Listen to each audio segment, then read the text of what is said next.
As an infectious disease and critical care doctor, I was kind of deeply involved with our response to the COVID-19 pandemic. I work in an ambulatory clinic setting, so we had to, just like everybody else did, we had to make protocols, we had to change what we were doing, we had to cut back on who we were seeing. I had to be able to provide guidance, provide accurate and honest information as quickly as possible because we needed people to be able to change behavior and to respond. I think it was life-altering for a lot of us. It's been definitely difficult. Chaotic is maybe the best word to describe it. I don't think any residency or any job or any school could prepare you for a complete shutdown of the entire world. It started off with just kind of the unknown, and then as things progressed, a lot of the unknown became guidance that continually updated and changed. Changes that were daily and weekly, so we had to be adaptable. It's only when you're in it that you can really experience it and see what it takes to get through it. It's kind of like being under siege from all directions because these people were sick, and not just sick with one problem.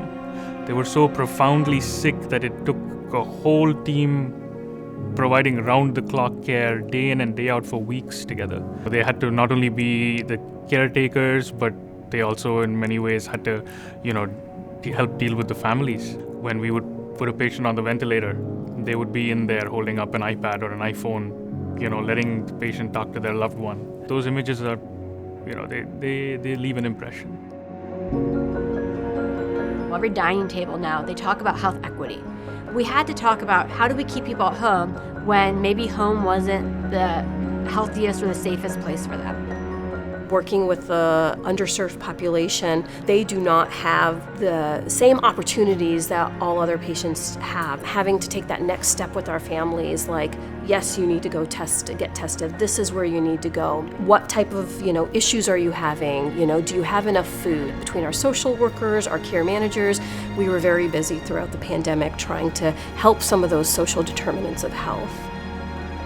Our hospital at the peak of it probably had 30 of them on the ventilator. And just when you think things are slowing down and there's, a light at the end of the tunnel, got hit with another wave. But I think most of us just kind of rolled up our sleeves and just dove into it.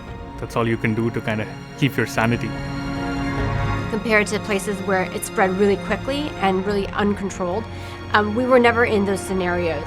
You can always second guess and say, oh, should I have done it different this time? But I think for the information you had at every given point, I feel very comfortable in the decisions I was able to make and the policies and directions I was able to give our community partners. I think my current challenge in my professional life is getting our patients vaccinated. This far into it, if everything that's happened in the US and the world over doesn't convince you to go and get vaccinated, I don't know what will. The deaths that we're seeing is attributed to unvaccinated individuals. We're not seeing vaccinated individuals pass away. Being a woman of Asian Indian descent and being part of the medical field, yes, I have a lot of pride. We have a lot of Indian physicians in various departments at Unity Point and at St. Francis, and it's really been heartening and something I'm really proud to be a part of, to see, how all of them kind of stepped up through all of this. We are extremely lucky to realize that we have two healthcare institutions that are just, at the highest caliber. We have a college of medicine here, and we have a federally qualified health center. And a lot of the leadership you see are Indian Americans. Both well to kind of recognize not only the impact this group has in our community, but has helped make this community someplace where you will never see, again, a community this size with this many resources.